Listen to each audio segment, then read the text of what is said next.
Just got to have an amazing interview with Cormac, authentic, real, a real testament to what people are capable of when they put their mind to it and do a little self-examination. A really lovely guy, inside and out, Mr. USA. The I'll Be Happy takeaway is do the work to find out who you are, be true to it, and the rest takes care of itself.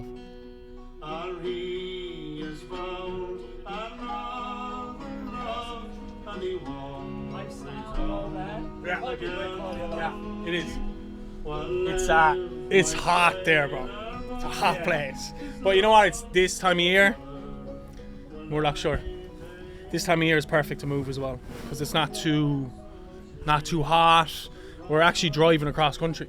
Oh, really? We're renting a U-Haul. Oh, nice. Yeah, I got a partnership with U-Haul. Funny enough, yeah. Do you really? Yeah.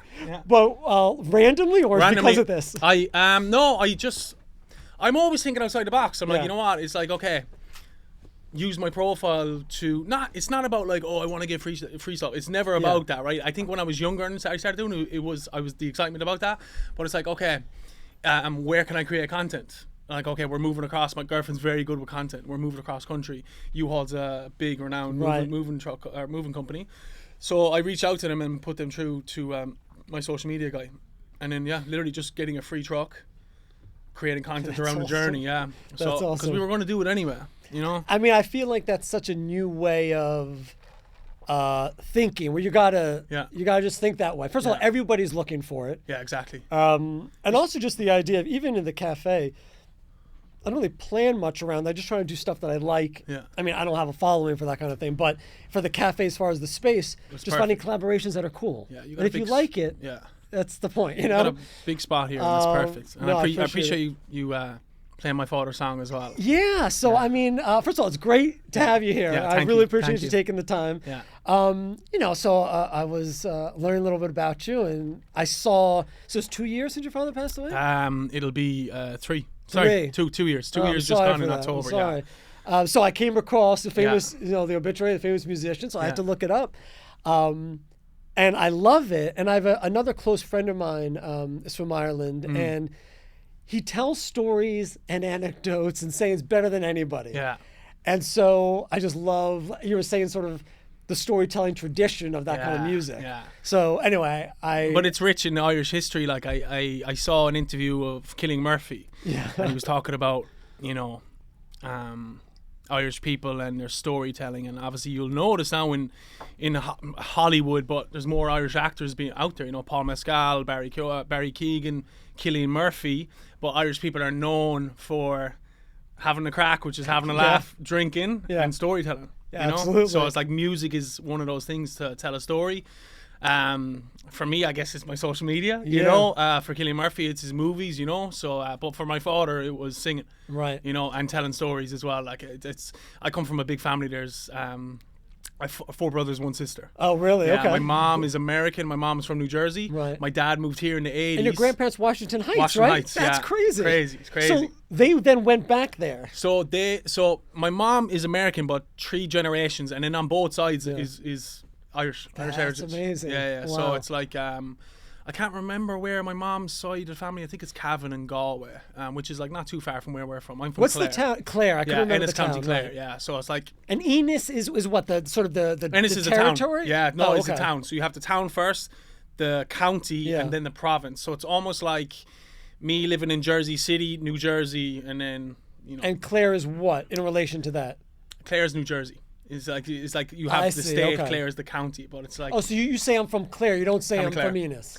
It depends who I'm talking to. Okay, got it. When I'm here, I'm like, I'm from Ireland. And then the Americans go, oh my God, where? And I'm like, well, have you been to Ireland? No, my great-great-great-grandparents are from, and then it always starts It's funny, people ask that. They're never really going to know where. But I think they're asking, I did that the other day, asked somebody, and I knew I wasn't going to know it. But I think what you're hoping is like, not for necessarily the location, but like an anecdote about the place. Or like. But you'd be surprised, especially in New York. You have so many Irish Americans here, so many Irish Americans. They built, the whole city is we did. built on that. Yeah, absolutely. I'll take credit. That's great. Yeah. I don't know if this is jumping in too heavy, but it just strikes me because I've listened to some of the other talks you gave. You come from a very close-knit family. Mm-hmm. I have a very close-knit family. Great relationship with my father. Seems like you have you had a great relationship with your father. And so as I was listening to the music and just thinking about it, you know, I know a lot of that influence informs my life and my decision making. And I don't know if it's jumping in too heavy, but I'm curious because it's an important relationship to me. That's why I also wanted to sort of honor that with you today. Tell me a little bit about that. How? So we grew up, my brothers were all born in New Jersey. Me and my sister were born in Ireland. We grew up, it was music first. So we all played an instrument when we were younger. What did you play? I played the fiddle. Okay. So the violin, fiddle. Yeah. My brother Liam played the banjo. My brother Rory played the flute. My sister played the piano. I love it. My brother Gav played the fiddle, and my brother Shane played the concertina. But I played it until I was 12. And, you know, like, you think about, okay, you're 12.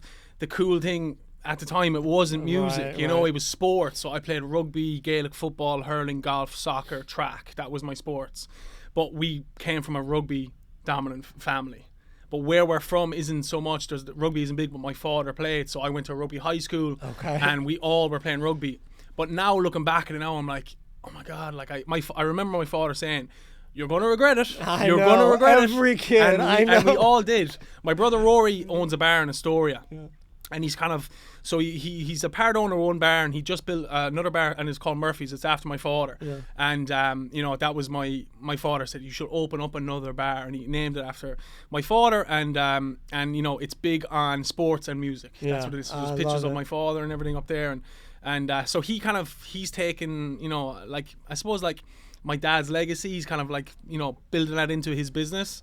But for me now, it's like I love talking about my father. Like, even when we were talking, I'm in this new relationship now, and I'm always wondering, like, oh, I would have loved my girlfriend to have met my father, but you know, that's the way life goes. And I said 2 years. It was 3 years ago, just Halloween Day, and you know, I was living in the UK at the time, and I knew my father was ill. He had prostate cancer. He had had it for 7 years, but the last year was quite tough.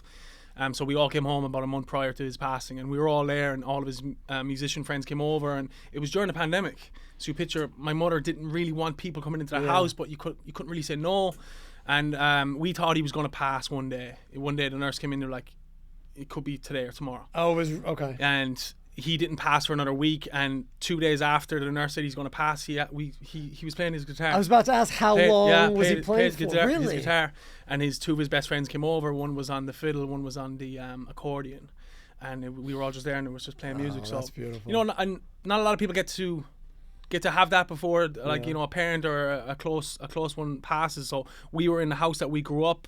My father passed in the house, and we just played music. That's what it was. That's amazing. That's amazing. So it's you know, I really appreciate you playing it. You know, and it's one thing, like, I remember that was early 2001 when his album came out, Full Circle, and that picture there is outside of the house that he was born in, Ennis, County Clare, and my father was cremated, so we actually how did you say, like, I suppose we left some ashes outside the house, you know. So, and I went back with my girlfriend last summer and went to that house, and there's a little picture of him there. So it's quite nice. Nice. Did he ever leave Ireland? Oh, he did. My father lived here. My father moved to London when he was younger, as most Irish people did, and then he moved here in the 80s. So he was in the Bronx, met my mom, and they lived in New Jersey. Oh, God. So he was here for probably 10 years. That's amazing. That's amazing. So he traveled. But he made his living off of music? No, because 6 kids. 6 kids. Right. Tough. Music was always weekends. My father was a painter contractor. So he had a big business with his brother, and that was my trade for a little while as well. People like, they look at my social media now, you would never think I was on the tools, painting houses, commercial, industrial, everything like that. Right. That's great. That's great. Well, I'm the same way. My father plays a big influence in my life. So, what I will say, like, I was very, because I don't speak about this too much, but I was always very close with my mother. And you got to think, right, my father had 6 kids. Like, there was a big age gap between me and my father and my younger sister as well.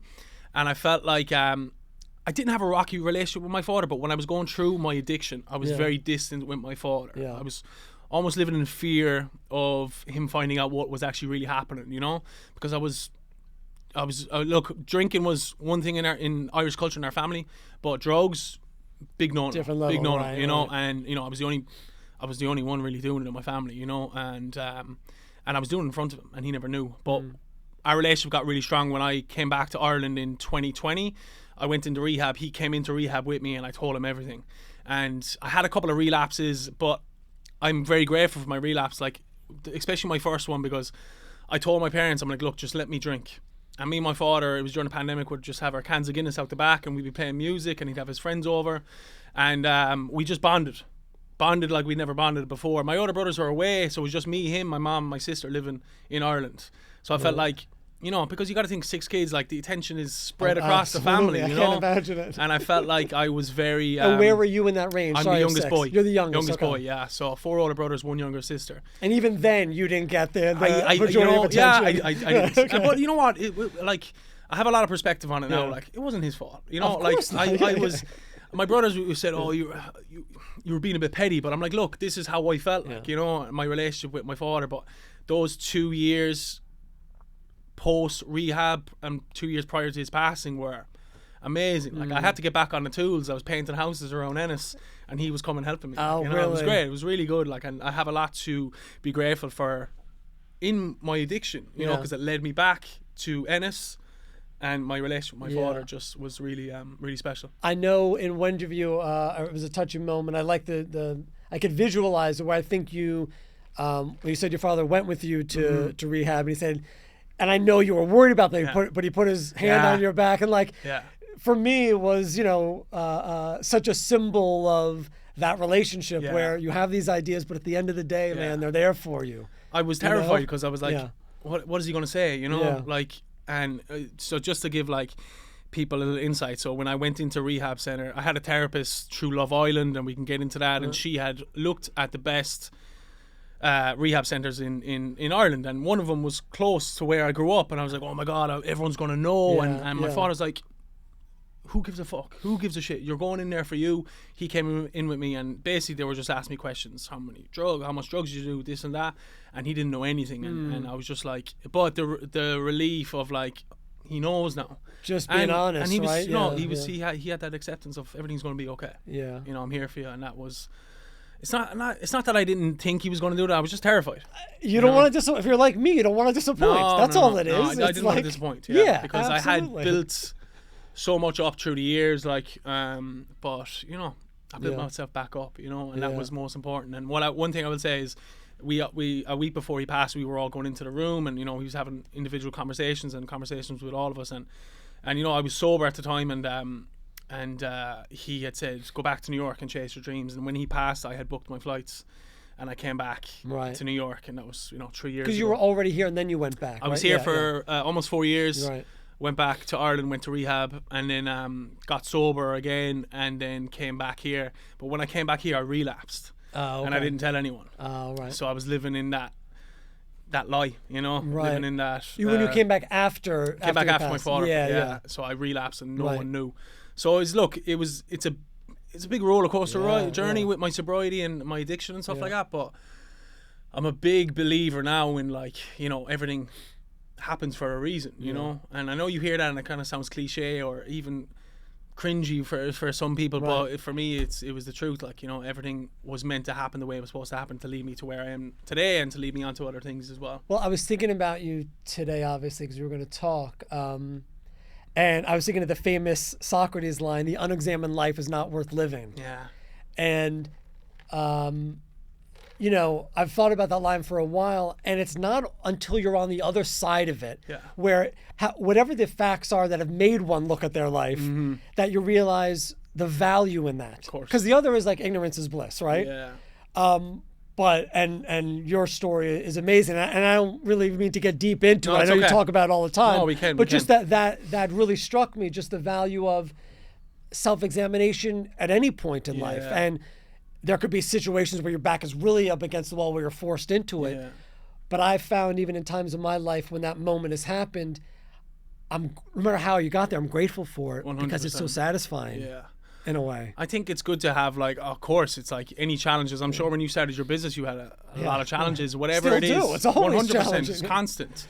But in those challenges are so many learnings, like, you know, and it's just a matter of, like, learning from the learnings, or learning, like, taking as much lessons and learnings through your journey of life, like, you know, whatever the case may be. And for me, I was addicted to drugs, I was addicted to alcohol, you know, and And it was because I was, like, I'm 31 now. It kind of started when I was 21, 22. And for me is when I stopped playing rugby, funny enough. And like, one thing I will mention, like, I called my dad and told him I don't want to play rugby anymore. It was almost like quitting a job, even though it wasn't a job. I was playing semi-pro, but it was like, I don't want to play rugby anymore. He's like, okay, why not? I was like, I wasn't enjoying it. I did back-to-back seasons. I was in Ireland, America, and moved to Australia. And I was like, I was just not enjoying it anymore, And, I was working a full-time job, and I just was not enjoying it. I wasn't playing good. But I was that fear. I was like, oh my God, but I didn't want to disappoint him. But it was okay. But from there, that's when I started drinking more. I started doing more drugs. I started experimenting in different areas. And but like, look, I have so much perspective on my years in Australia, America, back in Ireland, UK, and it's like, I'm still growing, I'm still learning. You're thriving, man, which I want to get into some of that. But it's funny what you said. My son the other day in the car was like, Dad, and you could tell he's very hesitant. He plays a lot of baseball, and I love baseball. But he also loves all sports. So if it's not seasonal, he's into football and basketball. Right. So he's like, are you going to be mad if I stop playing? And I sort of felt like crushed in a moment. I hope that's not the impression I'm giving. Part of me doesn't want him to quit because I think he will love it, and we'll see what happens with the seasons. But, that's why I think there's so much to explore in that relationship. That's why I brought it up. But now let me ask you something I know. Well, I know something else I know nothing about. Mr. USA. Yeah, I knew you were going to say that. So there's a lot of stuff, and I want to hear about the Love Island stuff, but more from like, I love the inside baseball stuff. I just want to hear, like, tell me some insane producer thing. We'll get to that. With Love Island. Yeah. But first I want to ask you about, I'll be honest with you, I didn't know there was a Mr. Yeah, not a lot of people do. So tell me about it. What is it? And now you're an ambassador for it. So the pageantry came about for me in 2018. I was doing runway. New York Fashion Week, and I was doing runway for this Venezuelan designer, and everyone that I was doing runway with were like Miss Dominican Republic, Mr. Venezuela, Mr. Ecuador. And the designer took a liking to me, and he was like, I'd love for you to represent Ireland. And I was like, okay. But I never ended up going with it. I was like, I don't know anything about this pageantry. That was for a pageant called Mr. Supernatural. Right? In Ireland? No. Worldwide. Worldwide. Yeah. Okay, and the guy I was doing runway with was Mr. Venezuela. He won it out, right? By the way, Venezuelans always win. South America and Asia, pageantry is huge. Anyway, fast forward, to 2024. I got a message off this organization called Mr. USA. So it was a new pageant organization, and they'd asked me, did I want to represent New York? And I said, absolutely. Sorry, I didn't say absolutely. I said, let me think about it. Not to be, but this is just what happened. My best friend passed a few months prior to that, right? They're triplets, Evan, Gavin, Darren. I went to rugby high school with them. Darren, who passed, was sober when I was sober. He had relapsed and he got into an accident, right? Sorry. So it was a few months after that. So I messaged his brother, the message I got from Mr. USA, what do you think about this? He was like, go for it. So I was like, okay. So there's different pageantry. There's Mr. World, Mr. International, Mr. Universe. So I'm doing Mr. Universe pageant. So Mr. USA was in August, representing New York City, and didn't know what to expect. I was going in there with no expectations. I mean, you have to come in with skills and stuff? Not so much. Some pageants are talent and, runway, fashion, stuff like that. This is no talent. This is based off interview process. So pre-interview, in front of 5 judges, swimwear and fashion wear. Right, so swimwear, obviously runway, fashion, runway. And then if you get made the top 10, which I did, you get asked questions from the judges, right? So you get asked questions for the top 10. Top 5 comes out, questions from the judges from the top 5. So the competition is question and answer based. Question and answer, yeah. And obviously, look, it's not as like, looks play a part, but it's the full package. It's like I think they bought into my story. Right. How we're talking here is how I was talking to them. I think that's what stood out to them. Just to kind of clarify this as well, a lot of people are getting confused. You're Irish. How are you, Mr. USA? So it's like, yeah, I'm Irish, but half of my family's American. Yeah, you know, Washington Heights, you're good. Washington Heights, 100%. And I'm proud to be Irish, but I'm also very proud that I have American heritage, American side of my family as well. Very proud of that. I think it's also an attitude. I think it's also a New York 100%. Attitude. But you got to think of New York as well. It's built up. It's so diverse here, right? Even every American has some sort of New Yorker. What does that even mean? Like what is a true American, right? Everyone has a background, you know. So I'm Irish, but I'm also American as well. Some Irish people are going to hate this now, right? They're going to hate this, but that's the way it is. So I'm like, all right, Mr. New York, going into the pageant, and I had an idea that I could win it when I went there. Yeah. There was 40 finalists, and then they narrowed it down to 20, and then they flew out to the top 20. So yeah, it was down to me and Mr. Florida, and I will say the questions I got pretty lucky with some of the questions I got asked. I was like, when it was the top 10, they were asking some of the guys some questions, and I was like, oh my god, if I get asked that question, I'm gonna like just up. Like too esoteric or philosophical. So like or too... one of the questions was asked was the Statue of Liberty is a symbol of hope for the United States. How would you represent hope for the United States? And I was like, well, first of all, I live right by the Statue of Liberty, and I leaned into my recovery. Awesome. I leaned into my recovery, you know, my comeback story, my sobriety, and what I hope to, you know, like showcase my resilience. Yeah. Which is hope for someone else who was going through what I was going through back in the day, you know, and that's important as well. And because I've always been in and out with my recovery, because I've relapsed a few times, but I feel like I'm all in with it now. But I still have to look after myself as well. Yeah. But I have to, in order for me to thrive and stay sober, I have to look after myself first. But the way sobriety works as well, I also have to hand it over and help another as well, you know. And I think that's important in life. Like if you're sober, or not, you know, it doesn't matter. Like we need people to survive. We need people to get through whatever is happening in your life. And for me, I wasn't doing that. I was so afraid to accept help from others, especially family and my close friends. Once I started opening up to them, everything started to fall into place. It wasn't easy. Yeah. Like you hear, the one day at a time. It was always one day at a time. I was actually going to ask you about that because I remember another interview you spoke about that, and I was thinking, you know, that's interesting. Why is it so difficult to ask for help? Yeah. Sometimes even asking for directions. I mean, it's something as simple as that, but there's that. Especially in New York. Especially in New York, yeah. Well, you know the old New York joke. The tourist comes to New York and they say, excuse me, sir, do you know what time it is, or should I just drop dead? I think it's better. I think it's better now, though. It is. First of all, it's not true. New Yorkers are unbelievably hospitable. It's 100%. A weird stigma we have. But so just getting back to what you were saying, and again, there's so many threads I want to pull on from what you're saying, but I mean, why do you think it's so difficult to ask for help? And not even in yours, but in any situation, there's like a barrier where people don't want to admit they don't know something. For me, I think at the time I thought I was so far in addiction that there was no help with me. Like overwhelming, like why bother? I was like, I couldn't stop. There was a stage where I was using every day.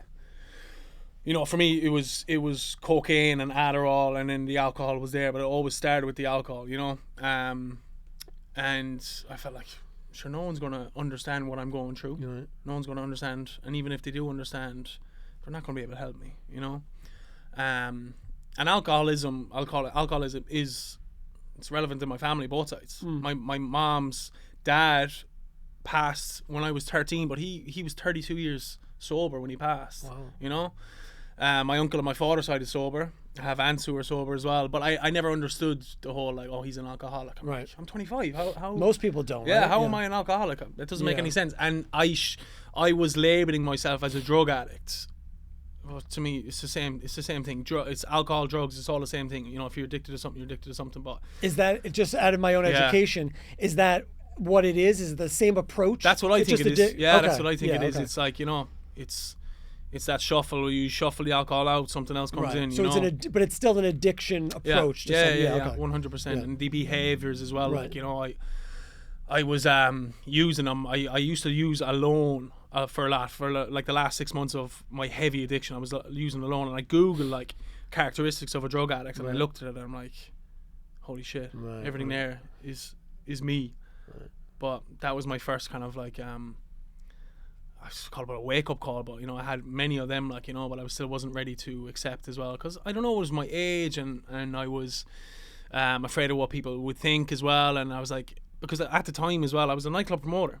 I was promoting nightclubs. I was bringing people into nightclubs here. So it was just like, that was my identity. You said that was your gateway into it a little bit, right? 100%. Yeah. I think if I never did the nightclubs, I still would have went to rehab. Right. Okay. Still would have went because I was a bartender. The environment played a part. Yeah. But it was me I was the problem. You know what I mean? Well, again, this is for my education. Yeah. But at the end, from what I understand, it is a disease in the sense that it's not like you have a choice in it. Yeah. There's something in you that is just easily. Is that right? Yeah, I think so. Yeah. I'm a firm believer. At the start, I didn't think. I just told people, well, I have a very addictive personality, you know, and I was easy to point fingers rather than accepting, like, okay, I have this. You know, I have this. And I think my mom would have seen it in me when I was younger. Yeah. I remember one Christmas, I was probably 18 or 19, and my mother doesn't remember this, but I remember it so clearly. I walked in the kitchen, and we were all around there, and I was so hungover, and I was very short when I was hungover, you know, like short-tempered. Yeah.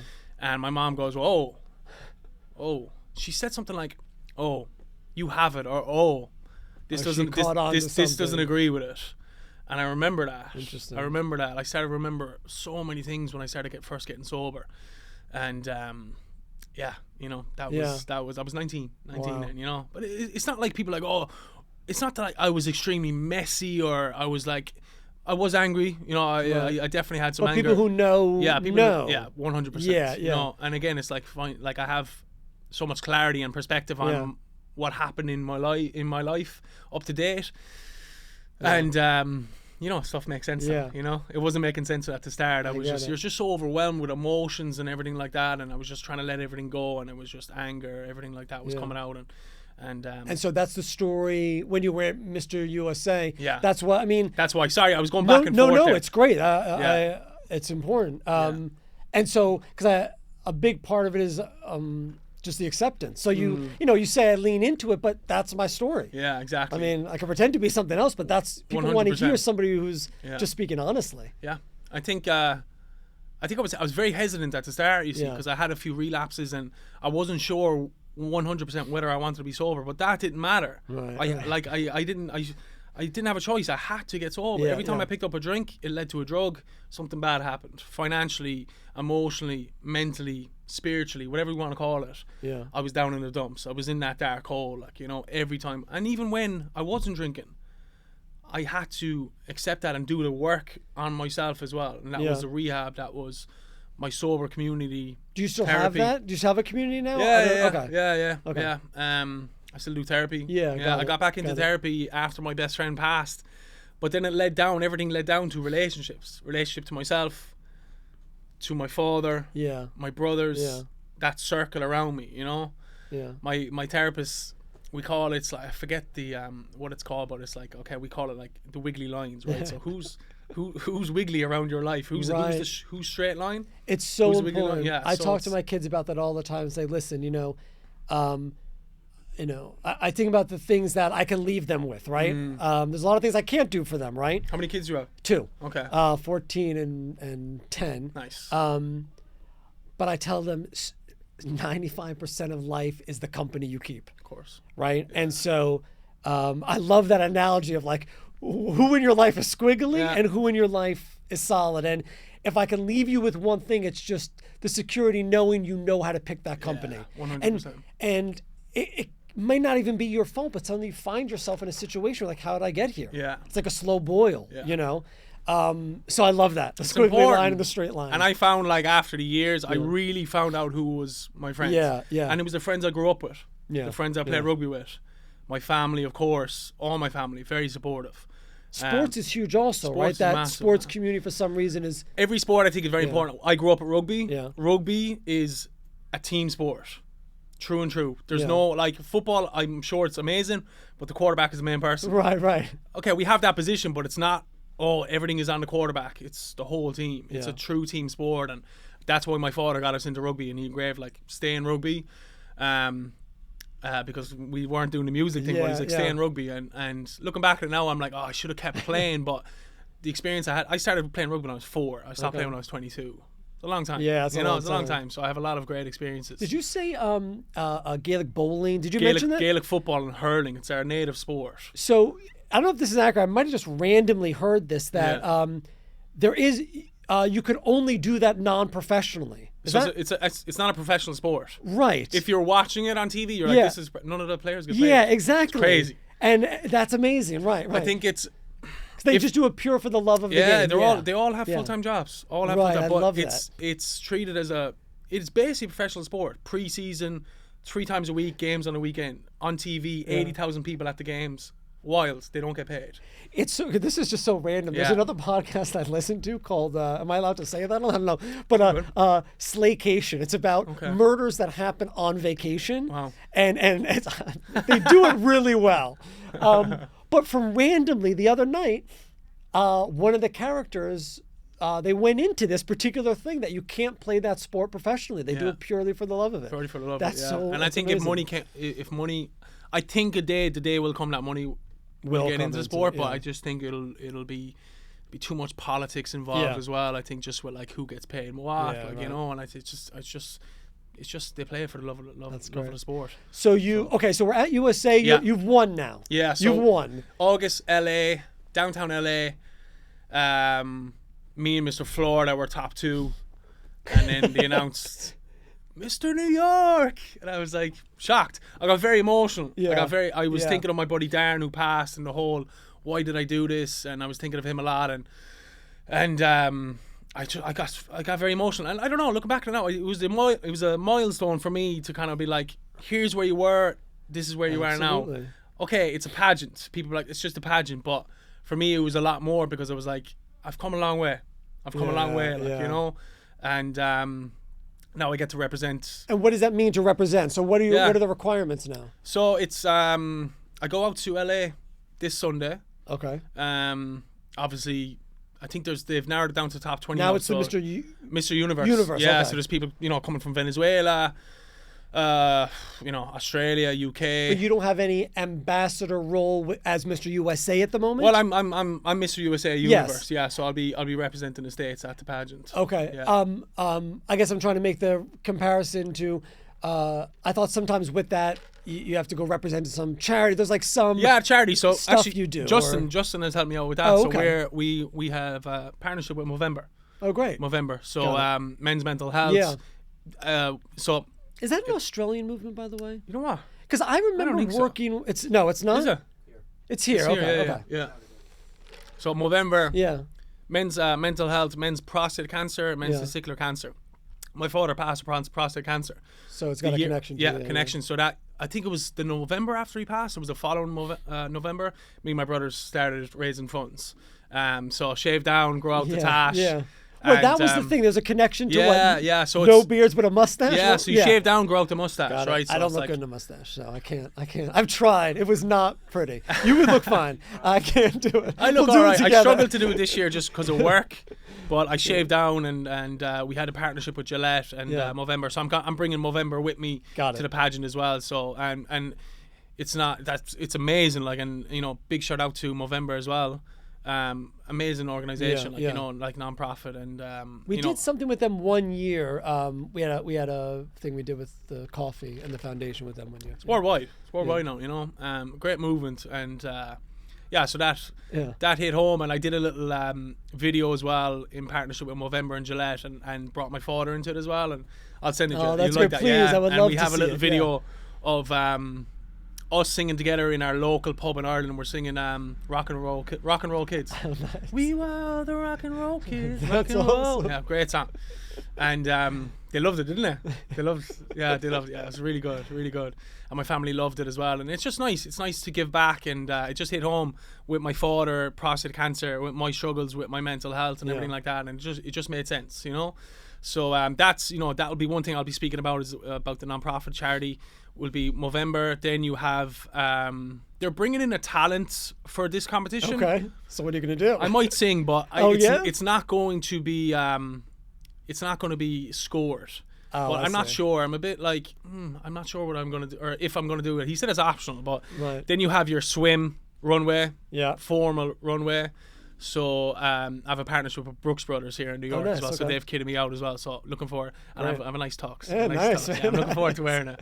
And then it'll be interview process as well. Got so it. pre-question Q&A with the judges, and then if you make the top 10, top 6, I think it is, then you'll get asked questions as well. Got it. So it's going to be interesting what sort of questions I'll be asked as well. So I haven't really prepped too much. I've been looking at other contestants through other pageants through the years and How stuff. long has that been going on, the Mr. Universe one? This is the very first Mr. Universe. Oh. Yeah, but there's been other pageants like Mr. USA Okay. Worlds, Mr. USA International. So you'll see what kind of questions. Yeah, Right. So I'm just kind of like, I've just been browsing and stuff like that. See what, I love it. Yeah. I love it. So you have a bit of a following now. Yeah. You built up a bit of a following. And where did that, because at some point, right, you became a personal trainer. Yeah. The Love Island was a big moment. Is that when that started? It was pre-Love Island. Okay. When I got into nightclubs here. Got it. That was you got to when the think following you're started. meeting thousands of people a month Yeah. here. You know, people are coming through New York, and people who live here. Like, how many people live in New York? Like 1 million? In New York? In No, New York. 8 million. 8 million. Is it 8 million? Well, what is this? Yeah. What is the fact? 1 million people come in and out of New York every day, or something I like that? think it's Manhattan itself. This is probably wrong, but it's Yes. something like this: 5 million, and then during the commuting time back and forth, it's like another 3 million or something. So you figure those numbers aren't right, but you get it. It's like that. A lot of you think of the amount of people who want to party in New York, Right. and then I was working with 2 other Irish promoters, and we're the only Irish promoters in New York. So we built a following off of that, and then I got asked to do Love Island, and that carried on with that, and then but I built most of my following like not from Love Island or nightclubs. It was just telling my story. You know, people were buying into my fitness, my sobriety, now my fashion and everything like that as well. Yeah. So it's a bit of everything. Like that's my niche is fitness, fashion, mental health. Yeah, so I was going to ask you that. So you have this following now. You have this. I mean, I don't mean to cheapen it by saying authentic story, but I mean you have a story that whether or not you've gone through that struggle, I think resonates with everybody. Yeah. Because it checks certain boxes or whatever anybody's dealing with. You're very open about it. So the question is, how do you view yourself to your community? What is the, there's a certain, there's a new conversation around masculinity now. Yeah. You certainly fall within that. I mean, you got a name that says I could do anything. You're blessed with one of those names, right? I always think like you'll never see, David Steingard wins the Oscar. It just doesn't roll off the tongue. You can do that. You can do that. But so how do you think about that now? And I get a sense with you as far as, if we group you into being an influencer, and I know that's a broad thing, but what do you give to your audience? So how do you think about taking care of them in that way, I guess? Yeah, it's true. I think it's a good question. I think for me now, it's so important of knowing who I am as a person. Kind of way? Yeah. I think I was hiding behind my social media for so many years. I would be throwing up nightclub photos, partying with celebrities, modeling photos, and someone told me one time, they're like, "You don't smile anymore." And I was just like... How long ago did they say this? 2019. Okay. Yeah, okay. they're like, "You don't smile anymore." Right. And I was like, "What?" And I was looking through my page. Because I can't... You seem like a very smiley person. I can't smiling. imagine. I love smiling. Yeah. And I felt like another one was someone that told me, they're like, obviously my mom told me, she's like, "You've lost the colour in your eyes." Yeah. And that really hit home. I was like, wow, like... And I don't know whether it was like I was high or drunk or whatever the case is, but my point being, I was hiding behind this profile, right, that everything was good, right, whereas in fact it wasn't. So for me now, it's like I can only post authentic stuff, whether it's a partnership with someone as well, but I like posting authentic stuff, right? I like posting who I am, what I wear, how I speak, my story, everything like that, and it falls into place, and it comes easy and natural to me now as well, because that's how I feel. That's what I do in my life, kind of way. So it's super important, especially for anyone who kind of wants to get into the social media game, that you find your niche, but like the more authentic it is, the more believable it is. Yeah, it's 100%. They just don't want to be lied to. They just want something. And I'm not real. even posting to be like, I hope someone believes me. I'm posting because I hope someone resonates with this. Exactly. Yeah. 2020, I was 5 months sober, and I posted a story about me going into rehab, and I got so many messages, man. So a lot of people in Ireland, actually, funny enough, so many messages of people, and I actually pulled back a little bit. I was a little scared. I was like, shit, I can't help these people. Right. Like I need to help myself. So I'm not posting stuff to be like, I hope people message me now so I can help them. If someone messages me, amazing. Like I can kind of lead them in the right direction, or just share my story to them and hope that they resonate. And But I think what happens in a situation like that is, without saying or doing anything, people feel they're not alone. Yeah, 100%. And as soon as they feel that way, it's a game changer. Yeah. And so it is a service to them. Just because somebody's admitting, let's just be honest, we're all 100%. Yeah. I have a buddy in the UK. I lived with him for a little bit. Scott Thomas is his name, and he's almost 2 years sober now. And this guy did what I did times 10. Right. He did Love Island UK. He was a nightclub promoter, but it was like on steroids. Whatever I did, it was just like, he was amazing at it, right? And we funny enough, we met in a nightclub here in New York. Did you? Okay. And he's one of my best friends now, but he's on his sobriety journey now. But he has like 1 million, probably almost close to 2 million followers on TikTok and Instagram, right? So he's really out there, and he's just going for it, man. He's going for it. But we talk a lot, and Meaning going forward and he's going for it with his sobriety. Yes, you know? I got it. But he's okay. helping thousands, like Right. thousands of people, and like but my point being is like, he's doing that 100%. I'm doing that to a certain extent. I'm still looking after myself as well, you know, and it might sound selfish as well, but I still have to. Like, I'm almost 2.5 years sober, right? Yeah. And it's the most time I've ever had. Congratulations. But thank you for it. Yeah, I appreciate that. But it's like, it's still not easy. It's definitely easier now, imagine. you know? And I always go by this thing, people, places, things, like the people I'm around, the things I'm doing. Yeah. People, places, and things. People I'm around, the places I go, which is my environment, and the things I do, which is essentially my habits, right? Yeah. Like, what habits do I have in my life? And, you know, I can't forget that. Like, you know, I can't take my sobriety for granted. Yeah. I cannot take it for granted, you know? And it's important, because I used to get so excited when I had time. I'm like, oh my God.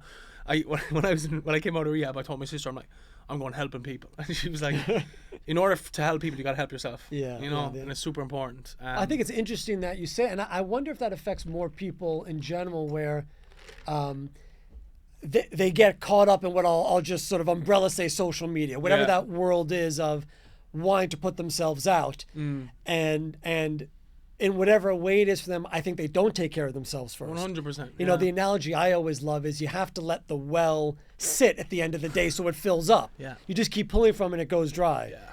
And you're particularly sensitive to that, but I think it happens a lot to people where they're always living this sort of external thing, but not filling up anything. It's the comparison thing as well, you see. Yeah, You know, it's like, I've been guilty of it. Sometimes I probably still am. I think it's good. I think it's good to admit that as well. Though I'm not going to say no. I don't compare myself to anyone. Yeah.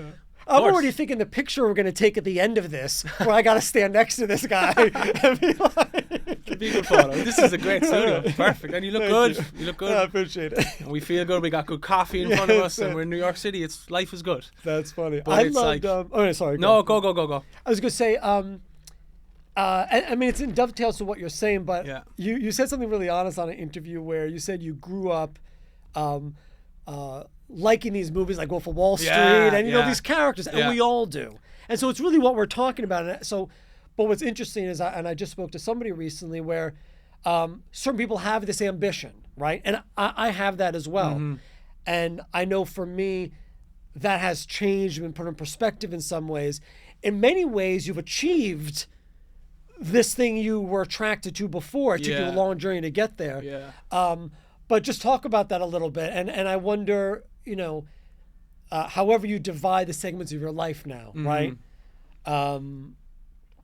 What that pursuit looks like early on. and it's still the same pursuit. I mean, you're out there doing stuff and you're a figure. Yeah. But how now maybe it's refined a bit. Yeah. You know. I'm glad you brought it up, because I don't know, I just had this attraction to these roles in these movies. Johnny Depp in Blow. It's the alpha. It was the alpha male. Yeah, alpha male. And I think it was like, when I was in the nightclubs then as well, I felt like center of attention, you know? And I think it leads back to maybe my childhood a little bit. Right. Was I getting the attention that I wanted? Yeah. I don't think so. Not my parents' fault. No, I get it. I was looking for, I don't know, I was looking to be center of attention. I was always doing something against the grain in comparison to my brothers as well, right? I think that's why I started modeling. None of my brothers did it. I was like, I'm going to do this, you know? But I was just attracted to those roles, you know, the money, the girls, the drugs, everything like that. And I kind of got that in the nightclubs a little bit, you know? It wasn't on that level, but it was on the biggest level I could go for. And then, but I was trying to be someone else. I was trying to be someone else all the time, you know, and I was always living in fear, living in a lie. I was always living in a lie. I felt like I was always manipulating someone as well in relationships and stuff as well, never putting my best foot forward, always lying, never being honest. So I had to do a lot of work in between then and now, like, you know, and I still have to do work as well. I can't get complacent with that as well. So, you know, it was a struggle as well, because I'm like, who's Cormac Murphy? Like, who am I? It took me ages. I started running around there was like an acre in the rehab I went to. It was about an acre and up the woods in the back. So I started running when I was in there. And one of the counselors says, you got to slow down. It's not about your body, it's your mind. And I'm like, what are you talking about, you know?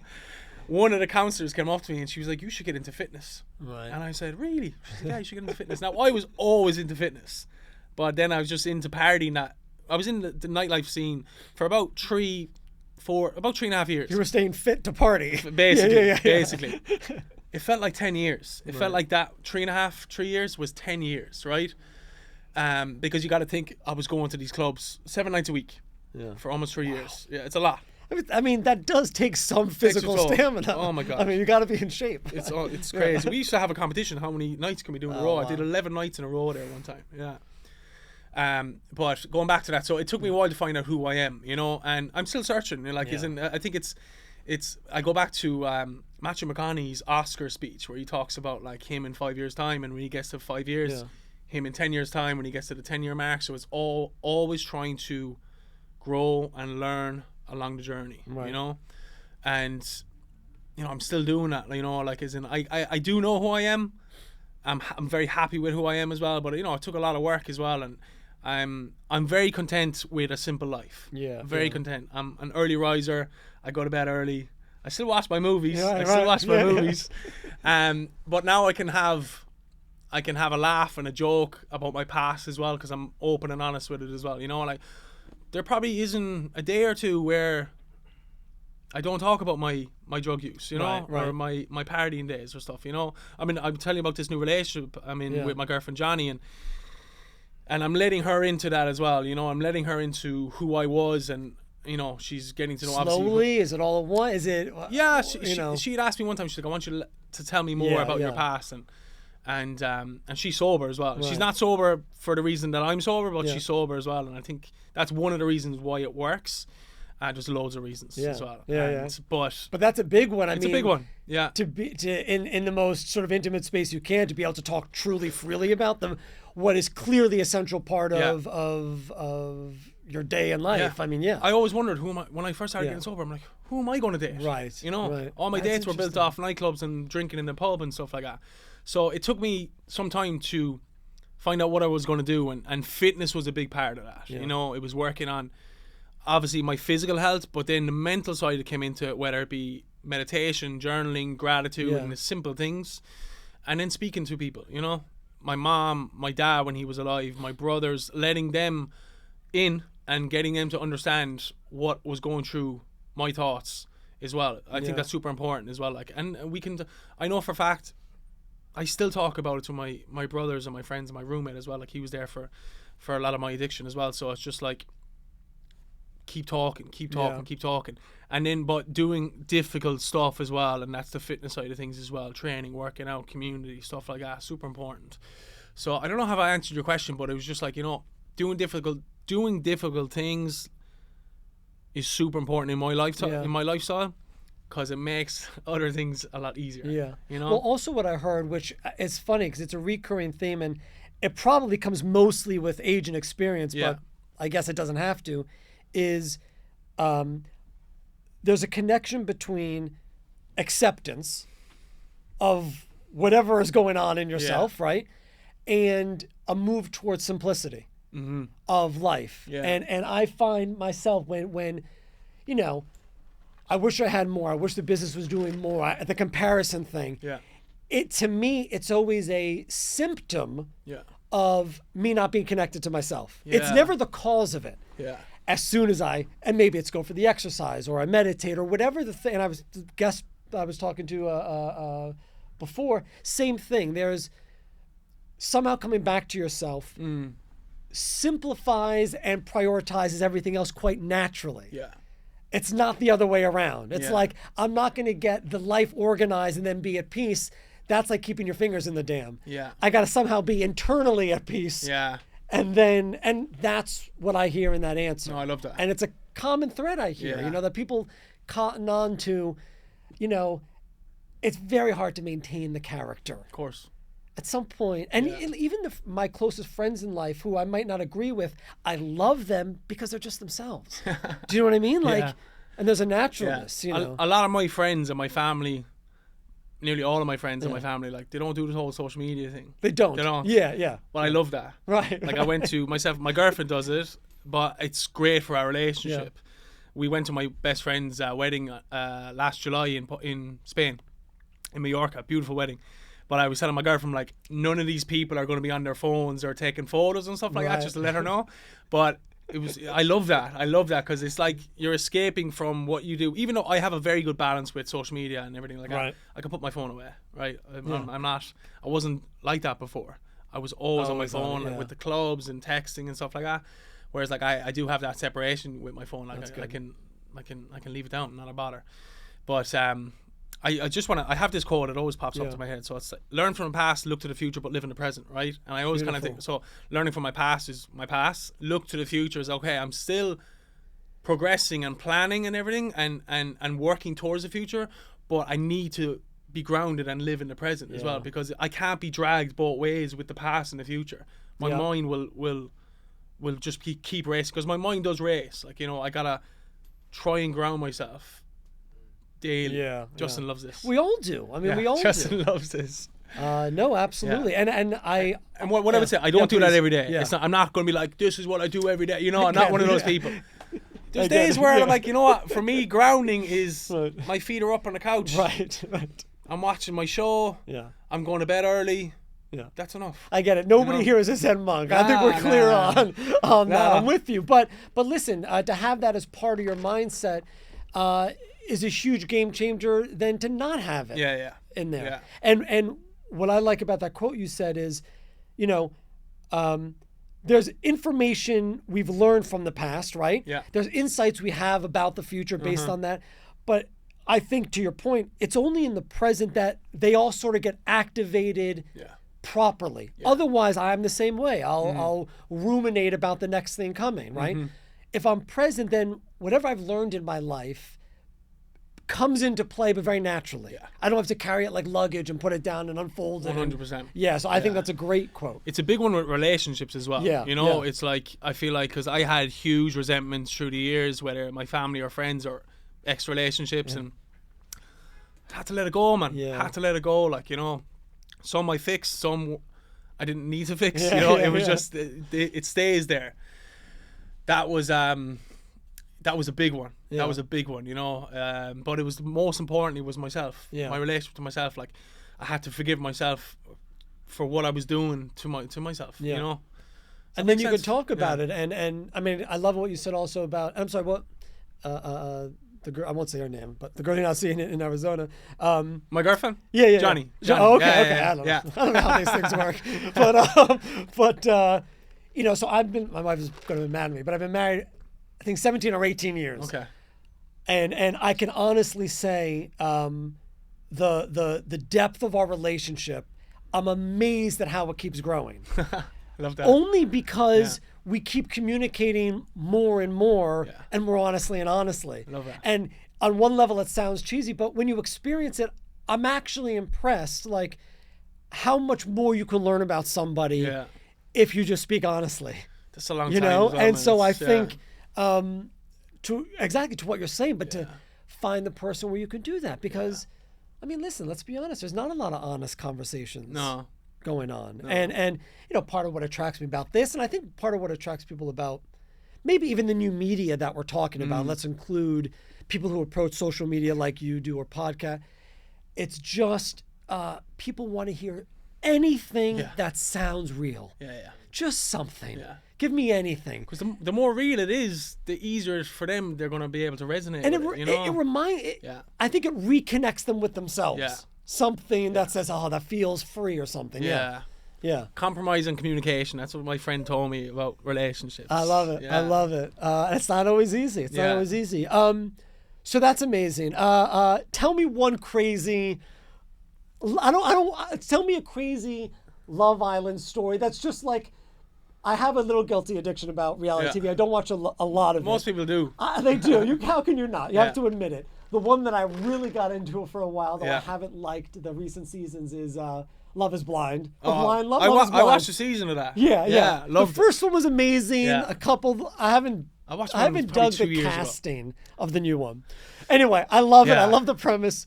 Tell me some crazy inside baseball. There's no reality TV story. There's nothing that stands out too much, but one thing that people think, and I think they have this illusion of the MTV shows like Jersey Shore, is like, oh, you all get pissed, you're drinking. One drink a night they were giving us. Really? One drink a night, and me, like, I went in from the nightclubs to 2 weeks of being in a hotel. And then I went on the show. So my head was like... Oh, man. Yeah, I remember you saying you weren't in a good place. I wasn't in a good place. Yeah. We call it gasping. I was thirsty. I was thirsty. Got it. So one of the guys in the show, Weston is his name, great guy, didn't drink. I remember talking to me. He's like, we were just like getting to know each other. And he was like, I've never drank. And I was just like, what? And I said to him, I said, can I have your drink? Yeah. So did he give it to you? He gave it to me one of the nights. But they would always say you get 2 drinks a night. And then one night... But they're drinking all the time on these shows. No. It's the same... Maybe. No, I don't know any reality show that they're getting drunk. I don't know either. It looks like it though, right? Back in the day it was though. Okay. But with... Because Love Island's CBS, so like what's the audience for that? It's not going to be... It's not going to be like Jersey Shore, so... I was desperate to get more than one drink because they give you a small glass of wine. I was like, oh my god! I started smoking cigarettes in there. Yeah. Because I needed. Could you even something. do that? One of the producers, I used to go out, and then the girl I was with, I got coupled up with one girl, and she was like, "Do you smoke?" And I'm like, "No." Just like, no. But like that's only one. I was only in there 8 or 9 nights. It was a 4-week competition. Usually that was the first because I was on season 1. Now it's 8 weeks, which I don't know how people do 8 weeks. You have no concept of time as well. That's another one. You don't know the time. You're getting up when it's bright out. You're filming. You eat lunch. You're kind of not filming. But when you're talking at lunch, they don't want you to talk because you could be talking about stuff that they could be filming on. Okay, so let me, and we could cut this out if you want, but I just need to know because you've been on the show or any of these shows, like. Yeah. People go on these shows saying, I'm going to find the love of my life. Or they actually have... Is that real? Are they really thinking that? I think for some people it is. Okay. I was not thinking that. I was just like, I want to get in here, get out, get a bunch of followers. Yeah. That was my thought process. Yeah. Honestly, that was my minimal thought process. I wasn't even thinking. I never even watched an episode of the show when I went in there.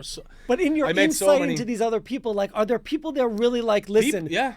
This is a brilliant idea to find the person I'm going to be the rest of my life with. I think when the show came out first, I think people, they were doing it. Like, the show originated from the UK and it's massive. Right. It is humongous. It's the biggest reality dating show in the world. The UK one.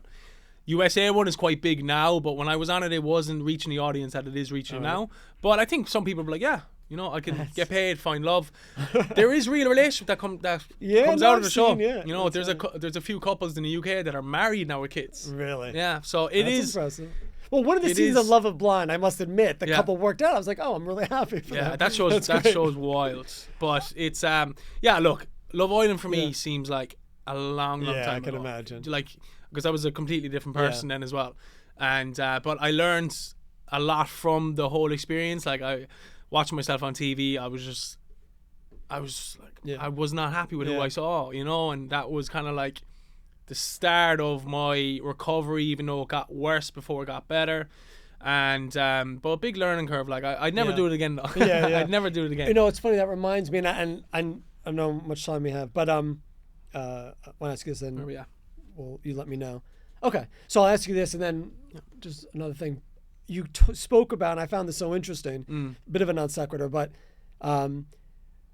you had lost a lot of weight. You went into a photo shoot. Yeah. And the guy said to you, like, oh, man, you look great. Yeah.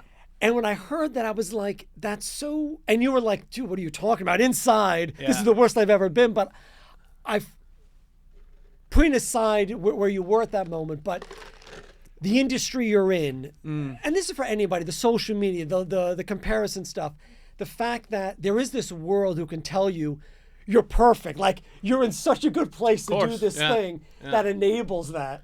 And inside, you know, dude, this is the worst I've ever. I didn't agree with him. I was like, what are you talking about? But he was like, you're perfect. He was like, you look great. He's like, because he said, you look more edgy. We can kind of push you. Because I was doing a photo shoot to build my portfolio and get signed. Because I was supposed to sign with a few agencies. Some I didn't get, some I turned down. I was in a nightlife. I was like not fit to be getting signed with a modeling agency. But I went on this bender. Did not sleep the night before. I was living on West 42nd Street. I got an Uber over to Brooklyn. I had to get out of the Uber. I was getting sick. Hop back in another Uber over Brooklyn Bridge and rocked up to the photo shoot. And I still have photos from that shoot. I look so gaunt. Right. Everything, my cheekbone, 164 pounds or something. You went down for like 180 or something? I'm 190 now. 190, yeah. Back then I was like 184, 185. Just crazy, wow, man. Yeah. I used to That's say a big drop. Big drop. I worked at this nightclub called Marquee, and the doorman there was a very he was one of the top doormen, right? He'd be at the biggest nightclubs. Jimmy was his name, and I had a good relationship with him. Like, I'm a big MMA fan. We would talk MMA, and I would bring UFC fighters out and stuff like that. So we would connect on that. And I rocked up, and there must have been coke on my nose, and he was just looking at me, and he just gave me that, you know, what are you doing? What are you doing? And I was just like, what do you mean? He was like, basically saying like, look at you, you know. And I remember I was just like, oh my god, that started happening more often. People were like, you're so like, you look a lot different. I had to stop going. The guys I was working with, I said, you can't go out anymore. But then when I stopped going out to clubs, I was using more on my own. So it was like, you know, it was dark. Sometimes I like even talking about it now, I'm like, it's crazy the difference from then and now. And but how amazing is that we are capable of that kind of change. Yeah. I mean, that's an amazing testament to the power of will, the power of mind. Yeah. I mean, it's remarkable to be able to think back. Power of people as well, you know. Like, we go back to that acceptance and not having that fear to ask for help. Yeah. And it took me a while. Like, it was, some of my friends knew I had a problem here, but it was that call. I called home to my mom. It was coming up towards Christmas time, and about a week later, my brother Liam had flew over to New York, and then within 5 days I was back in Ireland. So it was just that, like, you know, it was the fear of my family finding out, but then when they found out, they saved me. Yeah. You know? Yeah. So that's family. You know, that's family, man, you know. I mean, I keep telling my kids, I'm like, you don't understand, you know, whoever you call family, right? There's also trust me, they're the only people who in your darkest time are going to be there. It's, you know. It's true. So I tell with their brother and sister, like, listen, you guys are a team. I mean, at some point, we're not going to, it's you two. Yeah. It's the, you know. Yeah. Let me ask you this other thing, which you may have an answer to or not. Everything you've gone through, you know, you do events, you talk, your classes.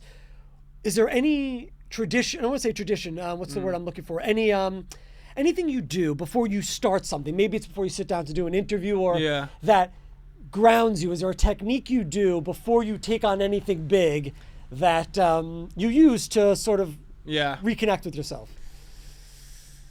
Meditation's a big one. I didn't meditate before this. Yeah, okay. But I worked out. Yeah, there you go. Yeah, it's the workout, man. Honestly, it's the workout. Like, I'm very, people listen to this, are like, oh, he probably works out every day. I don't work out every day. Right. But it's the movement, you know, whether it's getting out for a walk. I was so dormant in my addiction, I was terrified to leave my apartment. I lived in this dungeon apartment on the Upper East Side where I was using a lot. I moved to the West Side and in this nice sky-rise building that I couldn't afford. I was using in my room. Now it's just like move. Like, you know, you gotta just any sort of movement. It could be anything. You don't have to be training 5-6 days a week. Everyone is on a different level, but the movement is super important. Yeah, you know. I'm so happy you say that because I go through spurts of working out. Yeah, doesn't have to be working out though. be walking. Well, this is you what know? I'm discovering. Yeah. And so it's so funny you say that, because I've admitted to myself that I find working out boring. Yeah. I just, this is just me. And it's also because I go back to the same routine and it's in my basement. Yeah. But it occurred to me the other day, I was like, why don't I just walk? Yeah. So now I walk 6 miles. I get my 10,000 steps in. Yeah. It's like meaningful. It's like settling. And, I feel good. I put some weight on my back, so I think it's called rucking. Yeah. But I think it's all in line with sort of what we're talking about. There's like a point of view in life where if you let go of, I got to get jacked, right? or you let go of what your body might not even be able to do, that may not be your thing. You just settle into what is like a very natural and healthy way to live. Yeah. And, it's almost like a tuning fork. Like when it becomes in tune for you, you're like, this is the thing for me. Super underrated though. Yeah, you know what I mean? exactly. It's super underrated. Exactly. Like, it's just one of those things where everyone skips A and B to get to C, D, and E. Yeah, where yeah. It's just like, do the simple things Yeah, right. exactly. So That's great. it's just moving. Like, look, I'm one to chill, relax. I love re-energizing with my own space on my own. But being around people, I think community is a big one, especially in New York, whether it's in business or training, whatever the case is, having a community as well. And you see in New York is built with the running, the gyms, the classes, everything like that. That's important as well, because people need people. And you don't have to be picking up weights. It could be whatever. There's so many options out there now between Pilates, yoga, walk clubs, run clubs, coffee, cafes. a coffee and a walk. Coffee, there you go. Goes hand in hand, man, That's what I love about the cafe is just, the coffee's one thing, but the people gathering. Well, you got a big space there as well. Listen, we've been here 14 years. Yeah. We got a great following, but the thing that warms my heart every day is just the fact that we built a place that people come and gather. Yeah. From all walks of life, and they talk, and it really is small town to me in Manhattan. It's almost like a small southern town feel. Yeah. Because a lot of regulars and people know the stories, and baristas get invited to people's weddings and they bring them gifts. It's just so its own little neighborhood. Yeah. So you're right. Whatever that community is, and I think post COVID, it sounds a little cliche, but more than ever, we need that. Of course. It's just people are craving it. But that's awesome, man. It has been amazing talking to you. What a blast. Yeah. I appreciate you having me on. Yeah. Congratulations on everything. Again, it's just. It's an inspiring testament to the power of change, the power of mindset, and I love it, man. So thank you for sharing Thank that you so very honestly. much. I appreciate it. Yeah, best coffee in New York here. Thank you. Great, man. Thank you. That was awesome. I love that, man. Thank you, brother. That was great. Yeah.